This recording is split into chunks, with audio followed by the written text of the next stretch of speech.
Assalamualaikum warahmatullahi wabarakatuh. Di kesempatan hari ini kita akan membahas beberapa slide yang biasanya menjadi slide utama yang harus dipaparkan ketika ujian skripsi dilaksanakan. Ada beberapa slide saja, tidak terlalu banyak. Apalagi jika mengingat dosen penguji biasanya tidak hanya menguji beberapa orang saja ketika hari ujian sidang berlangsung. Mereka biasanya menguji cukup banyak sehingga hanya beberapa poin penting saja yang mereka ingin ketahui dari penelitian skripsi yang kita lakukan.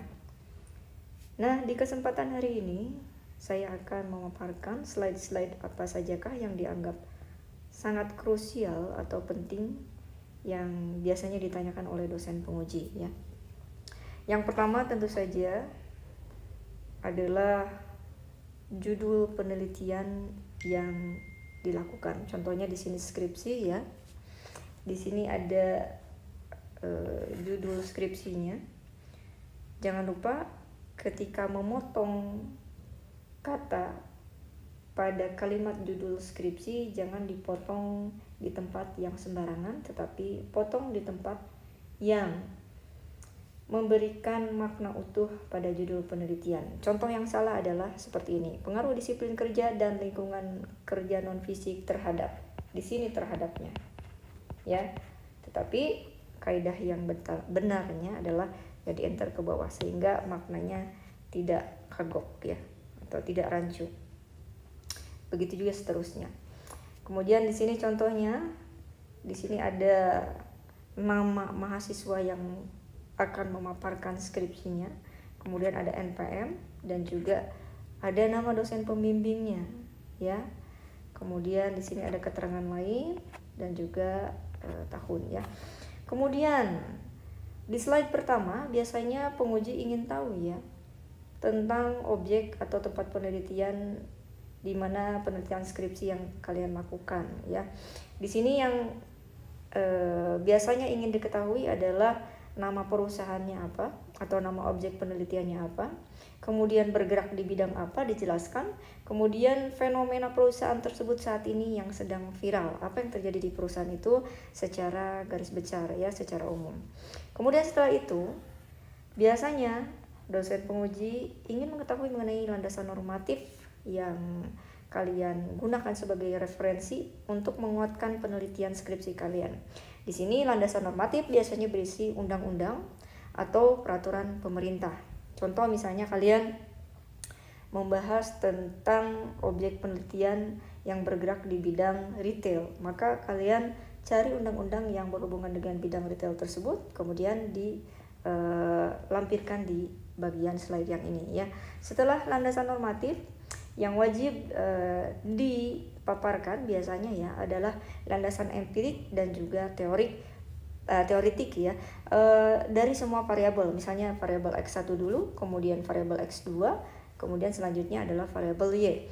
Nah, untuk landasan empirik ini biasanya berupa tabel ya, ini berupa tabel yang berisi yang menunjukkan data-data yang berhubungan dengan variabel yang sedang dibahas. Ya, contohnya di sini adalah variabel disiplin kerja. Nah, salah satu alat ukur yang bisa digunakan untuk mengukur disiplin kerja adalah absensi. Ya, di sini ada data absensi.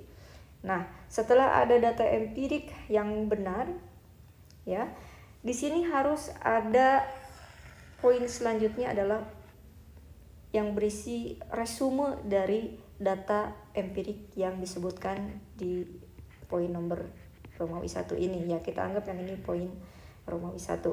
Nah, misalnya di sini kita lihat ya, permasalahannya apa harus disimpulkan di sini. Berdasarkan data di samping misalnya ya, dapat disimpulkan bahwa disiplin kerja di DPKP 3 Bandung belum optimal. Nah, kata belum optimal atau belum sesuai atau masih kurang bagus ya, tapi biasanya kata yang paling umum adalah belum optimal ya. Kenapa belum optimal? Karena pada umumnya ternyata absensi karyawan dari bulan ke bulan, ya, di sini bulan Januari, Februari sampai Maret tahun 2022 belum memenuhi standar toleransi absensi perusahaan, yaitu 1%. Jadi standar di perusahaan misalnya 1%, tetapi ini pada faktanya absensinya masih pada umumnya di atas 1%, ya, pada umumnya, meskipun ada yang 0 dan lain sebagainya. Nah, kemudian poin yang selanjutnya setelah ada data empirik dan penjelasannya di poin 2 atau penjelasan kesimpulannya, di poin 3 kita harus menunjukkan bahwa variabel tersebut itu penting, tetapi bukan berasal dari asumsi kita, tetapi dari teori yang kita masukkan ke bab 1. Misalnya di bab 1 kita ada bahasan mengenai padahal, ya. Di sini padahal Harley menyatakan, ya, teorinya Harley ini menyatakan bahwa disiplin kerja adalah fungsi sumber daya manusia paling penting yang sangat dekat dengan sumber daya perusahaan yang mampu meningkatkan kinerja perusahaan secara signifikan, ya. Jadi landasan teorinya harus yang mendukung bahwa variabel yang sedang kita bahas dalam hal ini adalah X1, variabel X1 itu sangat penting gitu, ya, kedudukannya di dalam sebuah perusahaan, terutama bagi kinerja perusahaan. Kemudian bukan hanya oleh teori, tetapi juga dikuatkan oleh jurnal yang telah membuktikan bahwa variabel yang sedang kita teliti ini mempunyai pengaruh yang signifikan terhadap variabel yang juga kita teliti. Contohnya di sini, dan berdasarkan jurnal A.A. Rifai, ya, di jurnal EMA tahun 2023 di IP2IORG gitu, ya, beserta S. Andrianto, D. Komaradi, dan P. Priyono di Journal of Applied Business tahun 2023, ya. Di dalam jurnal mereka telah membuktikan bahwa disiplin kerja secara signifikan mempengaruhi kinerja karyawan. Ini poin ketiga, ya. Jadi di landasan empirik dan teoretik harus mencerminkan data empirik yang belum optimal, yang padahal menurut teori dan hasil pembuktian jurnal variabel tersebut itu memiliki pengaruh yang signifikan terhadap variabel Y, ya. Kemudian setelah itu biasanya dosen penguji ingin tahu paradigma penelitian yang digunakan oleh peneliti, ya, atau di dalam hal ini adalah mahasiswa, ya, yang bersangkutan. Nah, di sini ada paradigma penelitian. Nah, biasanya yang ditanyakan gitu, ya, oleh dosen penguji adalah mengenai disiplin kerja, lingkungan kerja non fisik, ya, X1, X2 dan juga Y-nya. Biasanya ditanyakan pengertiannya. Jadi mahasiswa usahakan hafal, ya, secara baik gitu, ya, mengenai deskripsi dari pengertian setiap variabel yang diteliti di sini. Jadi jangan misalnya baca, Bu boleh baca dulu nggak, saya sambil baca menjawabnya, tidak seperti itu, ya, karena biasanya kalau seperti itu mengurangi penilaian dari dosen penguji. Oleh karena itu alangkah baiknya mahasiswa yang bersangkutan ketika ditanya itu menjawab dengan lantang dan percaya diri, ya. Oleh karena itu ya harus hafal minimal deskripsi pengertian variabelnya beserta dimensi-dimensinya. Kenapa demikian? Karena kalau mahasiswa mengetahui definisi dari setiap variabel pada penelitiannya beserta dimensinya, nanti mahasiswa mampu lebih mudah menjawab setiap pertanyaan yang mungkin saja didebatkan oleh dosen penguji, ya. Jadi kata kuncinya ketika ditanya oleh dosen penguji yang ingin mendebat kalian jawabannya jangan menggunakan perasaan kalian, tetapi gunakan jawaban berdasarkan landasan empirik tadi yang berupa tabel dan juga landasan teoretik beserta ini, ya, pengertian variabel dan dimensinya. Kemudian setelah itu biasanya ini yang selalu ditanya biasanya, ya, oleh dosen penguji, yaitu gambar analisis jalur, ya. Di sini ada beberapa koefisien yang biasanya mahasiswa tidak tahu ini namanya koefisien apa, ini koefisien apa, ini koefisien apa, ini koefisien apa, ini koefisien apa, ya. Nah, Jadi harus mengetahui ya angka-angka ini punya nama, sehingga ketika kalian memaparkannya kalian tidak terlihat tidak menguasai gitu karena nggak tahu penyebutan nama koefisien ini. Nah, untuk bahasan nama-nama ini ada di konten yang masih di dalam list mengenai SPSS, skripsi dan tesis ya. Nah, ada di video lain ya di channel ini. Kemudian jangan lupa ketika ada gambar analisis jalur, kalian harus memaparkan juga atau menyebutkan persamaan yang dibentuk dari hasil olah data yang kalian lakukan ya. Contohnya di sini, maka diketahui persamaannya adalah Y sama dengan 0,339x1 ya. Ini salah nulis ya. X1 ditambah 0,409x2 ditambah 0,613 ya. Ini adalah epsilon yang ini ya.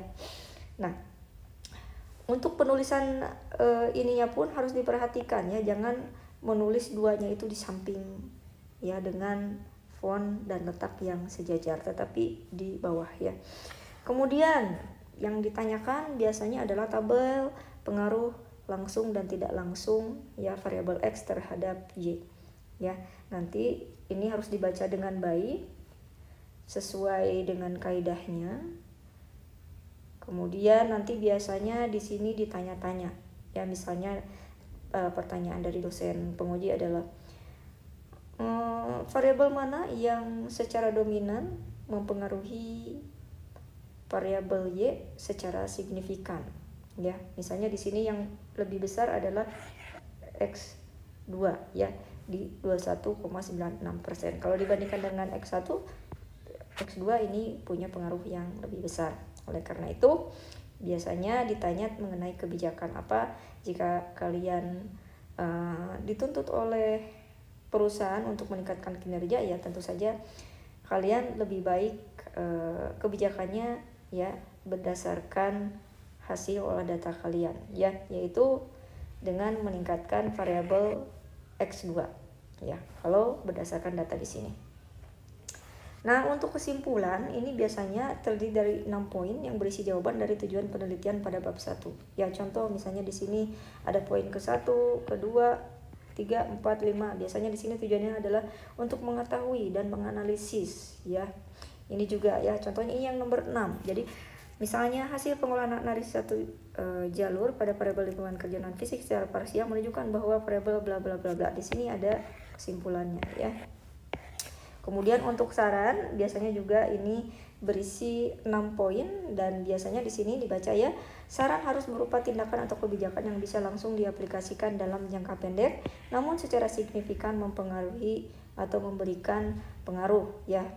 Jadi kebijakan-kebijakan atau saran-saran yang kalian tuliskan di poin saran ini jangan saran-saran yang mengambang gitu ya, tetapi harus to the point dan bisa dengan cepat direalisasikan di perusahaan. Contoh di sini misalnya ada saran harus mengadakan gathering, outbound, arisan ya, atau aktivitas-aktivitas lain di luar jam kerja secara rutin dan diagendakan. Nah, yang ini poin-poin ini kan bisa langsung dieksekusi ya, karena di sini ada sarannya bisa diagendakan ya. Nah, mungkin sekian selayang pandang mengenai poin-poin yang biasanya ditanyakan di sidang skripsi. Untuk file mentahnya bisa dilihat di deskripsi ya. Kalian bisa mendownloadnya, kemudian kalian bisa memodifikasi sesuai gaya atau style kalian.